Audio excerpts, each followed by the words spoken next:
voltando no nosso rápido intervalo com a tradicional colinha, material este fornecido pelos nossos amigos espirituais, pela espiritualidade da nossa casa e aqueles que acompanham as nossas noites de estudos, como tenho plena certeza que eles fornecem o material do Gino, da Bárbara e da Juliana. Eles nos ajudam imensamente para tornar essa noite de estudos uma noite mais agradável. Então, como sempre, sou eternamente grato a todos esses amigos e irmãos que nos acompanham. E nos acompanham há 6 anos de estudo virtual, mas esse mês aqui, nós estamos em junho, dia 26 de junho, a nossa casa comemora aniversário. Mais um aninho de vida, 7 anos. 7 anos. Em 2019 abrimos a casa, 2020, março, veio o problema com a Covid, onde várias casas, vários locais foram necessários se fechar, e depois, com o tempo, houve abertura, e nesse período notamos que era muito importante todos estarmos nos comunicando, e graças a esse aparelhinho, essa tecnologia do celular, a internet, o WhatsApp, conseguimos montar trabalhos onde todas as noites nos reunimos, e tivemos a certeza que nesse momento a oração foi muito importante para todos.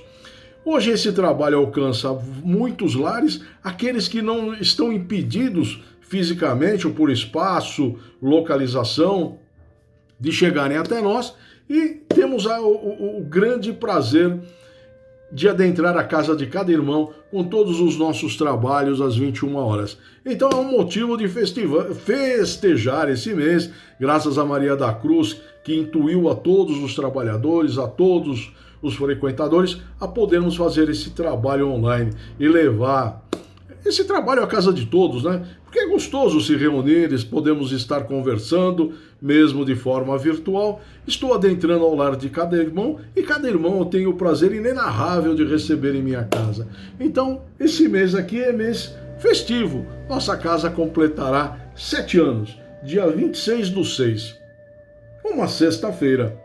Bom, vamos lá, meus amigos, vamos dar início aos nossos comentários, depois virá a nossa querida Magnende e depois o espaço, como sempre, democraticamente aberto para que cada companheiro, irmão, aquele que acompanha os nossos trabalhos, possam dar a sua opinião, alguma vivência, alguma observação que torne ainda mais agradável as nossas noites de estudos.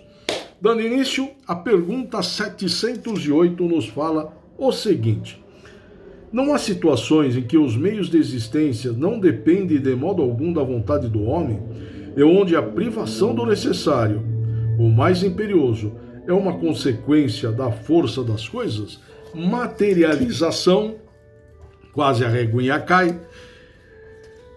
Meus amigos, essa pergunta nos faz lembrar um famoso questionamento, né? Que em certo momento, em certos períodos, tenho certeza que cada um de nós, talvez a maioria de nós, tenham feito essa pergunta, né? Por que comigo? Nas adversidades sempre corremos para tentar resolver, mas sempre dá aquela perguntinha: puxa, mas por que comigo, né? Só fazemos essa pergunta quando as coisas acontecem não de acordo com a nossa vontade. Mas quando tudo acontece bem e com o nosso companheiro ao lado não acontece tão bem assim, fazemos também essa pergunta: por que comigo? Pensem nessa reflexão. Por isso acho muito importante a nossa filosofia, religião, como preferirem. Ela nos remete a vidas passadas. Somente isso explica essas conhecidas por nós, né, como desigualdades. Aquilo que nós classificamos como desigualdade são, na verdade, formas de evolução que o Deus nosso Pai encontrou, né? São as nossas provas do nosso dia a dia para podermos evoluir. E temos esse vício de chamar de desigualdade. Mas com o tempo, e por isso que eu gosto muito da filosofia ou religião espírita, porque ela nos remete a uma reflexão: o que fizemos no passado para estarmos passando por isso hoje? Para nós, como chamamos de desigualdade, que na verdade são correções, como um GPS, recalculando rotas. Esse cálculo nas reencarnações pode ser muito doloroso. Imagine alguém com seus filhos passando privações ao redor do tudo, ao seu lado, tudo indo perfeitamente bem. Essas privações na abundância podem vir de várias formas. Você pode não ter recurso, e você pode ter e não ter meio de usá-los, porque seu corpo não permite. Ter vontade de tomar um simples copo d'água, como agora nós estamos fazendo. Ter fome e não poder se alimentar. Ter sede e não poder saciá-la desta forma direta. Se olharmos apenas essa existência e termos essas privações desde o nascimento, olhando apenas o momento atual, aí faríamos aquela pergunta se não conhecêssemos a reencarnação. É justo? E se não fosse se não fosse a bênção do véu do esquecimento, chegaríamos à conclusão que melhor seria se calar, não murmurar e agradecer a oportunidade de resgatar. Fácil? Claro que não. Se o fosse, já teríamos mudado de nível, sairíamos de provas e expiações e já estaríamos na fase somente de regeneração. E não para por aí. A evolução ela não para. O planeta virou já de regeneração. Parou, tá lindo. Nananina não. Depois nós temos que passar para mundos felizes. E depois, olha só, há responsabilidades celestiais ou divinos. Ou seja, regeneração é uma transição entre provas e expiação e a felicidade, mundos felizes. Um mentor. Existem em toda a criação processos de despertamentos espirituais, dos quais o progresso é um instrumento. E se passa por grandes vexames por privações, quando em torno tudo é abundância, é pela ignorância, cujo entrave impede que se possa conhecer os meios de se libertar, que é conhecendo a verdade. Se na vida tudo fosse sempre sucesso, ninguém iria valorizar o sucesso em pouco tempo e ele se perderia. Se tudo na vida fosse alegria, sem nenhuma tristeza, em pouco tempo ninguém mais iria valorizar a alegria e ela se perderia também. Se só existisse o bom, esse bom se perderia, porque ninguém mais conseguiria percebê-lo como algo bom.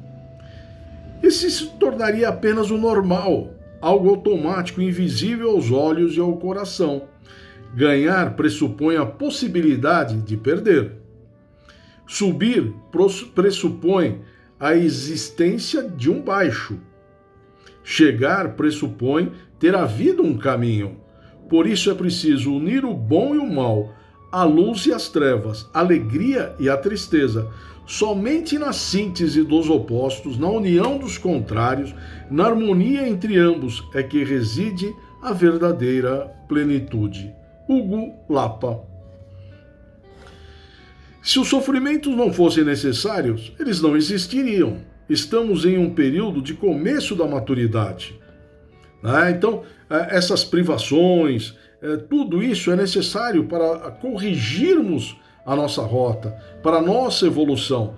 Muitos irmãos pedem provas que eles já estão mais evoluídos,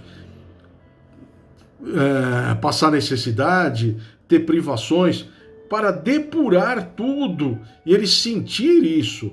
Quando nós chegarmos a esse ponto, tenhamos a certeza que já evoluímos muito, de pedir privações para podermos aperfeiçoar a nossa evolução. Temos uma jornada pela frente, mas vamos chegar lá, porque depois nós vamos querer subir um degrau a mais para chegar a mundos felizes. Um mentor, é fácil reconhecer os contraditores, da luz. São aqueles que somente veem o defeito nos outros e se esquecem dos seus. Aqueles que nunca fazem nada em benefício comum. A caridade para eles é interpretada como alimento para quem não deseja se esforçar. São mestres na escola de desculpar-se. Achei bárbaro. Por isso, sempre é importante lembrar, fora da caridade, não há salvação. Perdão aqui. Agora nós vamos para Materialização da 709. Essa daqui é bem... Bom, vamos lá.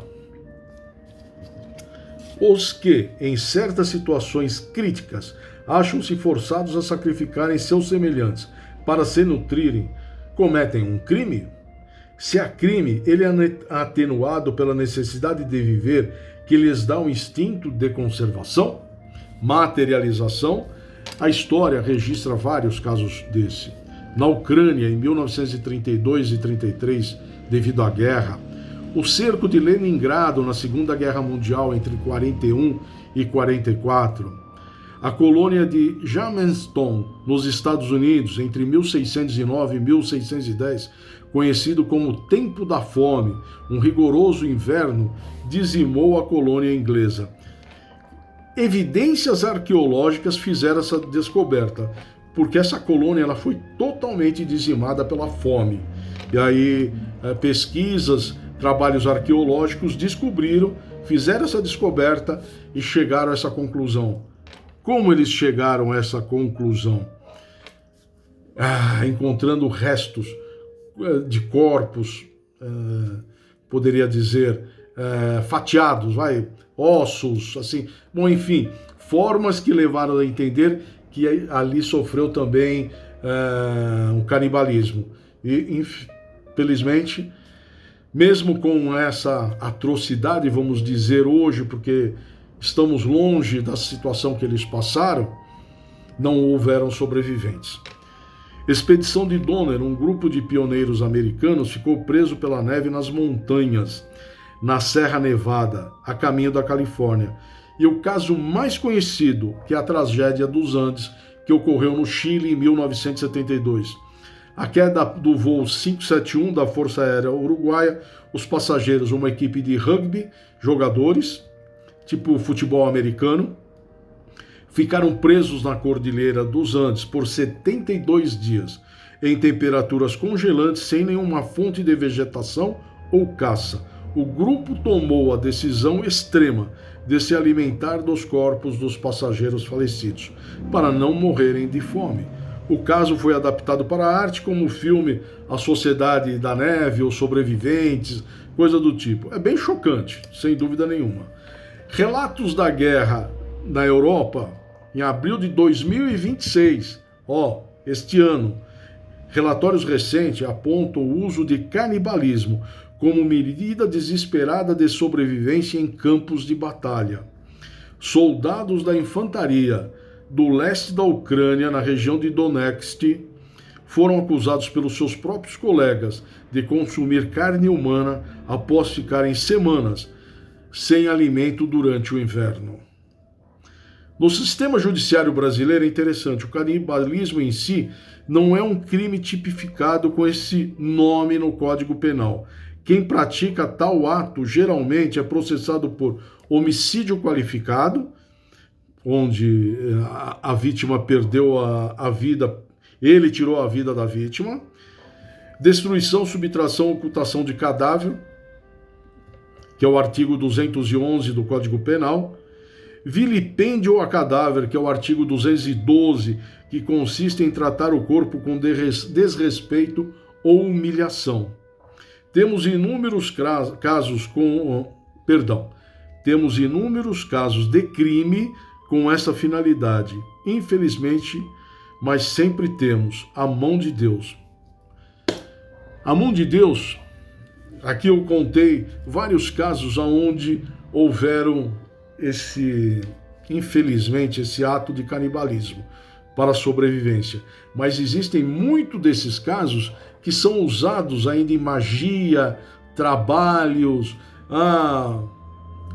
Eu ouvi que teria que matar um ser porque ele queria e eu tinha que me alimentar dele, ele queria fazer o meu mal.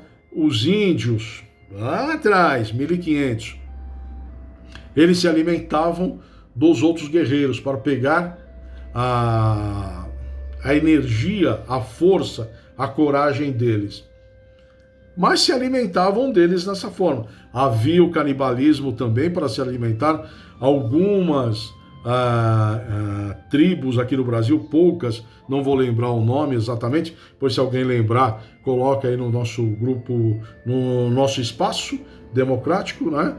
Mas ainda hoje, 2026, devido à guerra, gente, olha o que causa a guerra, a pessoa cometer esse ato tão brutal. A mão de Deus, eu digo aqui, a batata, ela salvou muitos povos. E olha que interessante, ela é originária dos Andes. Foi um tubérculo que salvou a Europa da fome nos séculos 17 e 19. E 18 também. Ela crescia em solos pobres, resistia ao frio, ela vinha dos Andes e rendia muito mais calorias por hectares do que os demais cereais, alimentando camponeses e impulsionando o crescimento populacional e acabando com a fome. Por isso que é um prato muito típico na Europa. Muitas coisas se fazem com batata. O prato principal dos ingleses lá é batata com peixe. A batata foi um tubérculo que salvou muitos. Cresce em solo pobre, como a mandioca aqui para nós.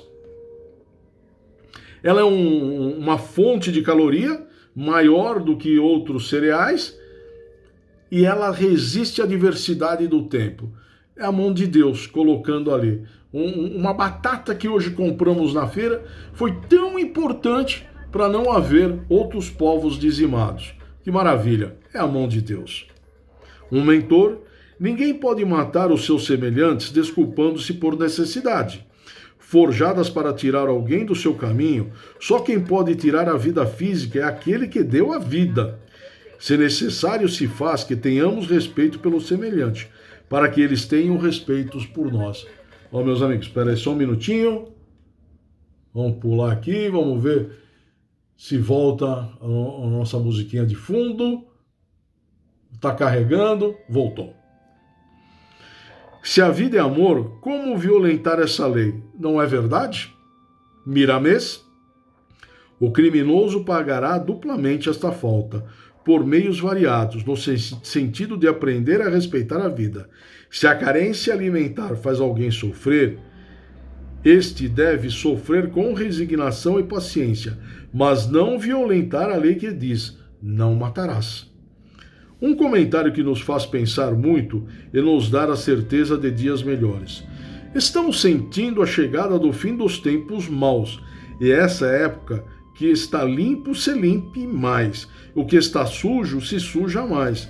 Estamos rodeados por grandes testemunhos. As trevas estão na atmosfera da terra e os homens envolvidos nela. Nesse tempo, muitos hão de se escandalizar, trair e odiar um aos outros. Matar não é somente tirar a vida física das criaturas. Há muitas maneiras de se matar o seu semelhante. Comentário: a língua ofende muito mais, né? Sai da boca muito mais coisas para ofender do que às vezes um próprio tapa, alguma coisa nesse sentido. E muitas vezes uma palavra mal colocada, um gesto mal feito, leva uma pessoa que já está em melancolia, em depressão, a tirar a própria vida. Então a vida não se tira só diretamente, mas através de atos que cometemos. Um mentor.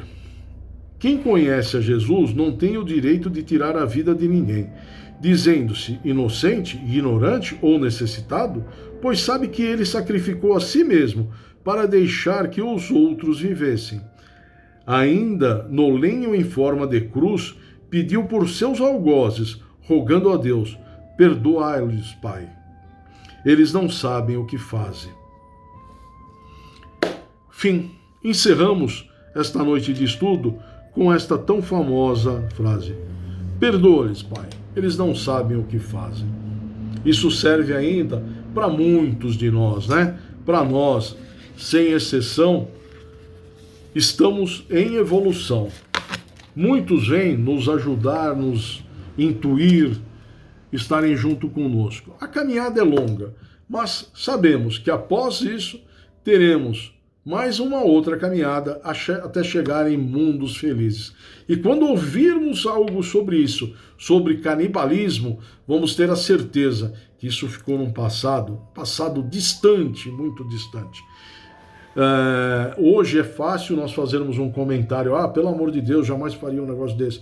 Mas imagina 72 dias nos Andes, na Cordilheira dos Andes, e lá chama-se muita atenção, sem vegetação nenhuma, sem caça nenhuma, sem nada. E pelos relatos todos, não foram sacrificados. Eles se alimentaram daqueles que já haviam desencarnado. Pelo menos é isso que nos conta.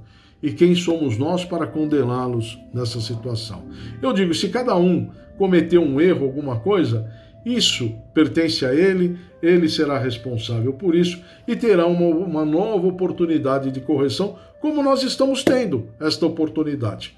Bom, meus amigos, foi um grande prazer reencontrar a todos. Após este vídeo, a nossa querida Magneide fará suas observações, comentários, encerrará a noite com suas orações. O espaço ficará democraticamente aberto para que cada um possa colocar a sua opinião sobre esse caso, canibalismo.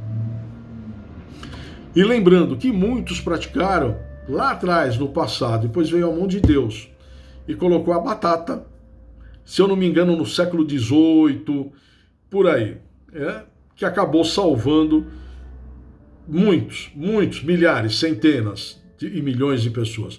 Bom, meus amigos, foi um grande prazer receber a cada irmão em meu lar. Agradeço de coração a oportunidade de adentrar aos seus lares. Então, teremos esse mês aqui, são 5 terças-feiras. Então, nós teremos o prazer de ouvir por 2 terças-feiras a nossa querida Bárbara com o seu livro Desobsessão, de André Luiz. Dia 16 e dia 30 teremos o prazer de ouvi-la. Um beijo, até a próxima. Fiquem com Deus. Obrigado.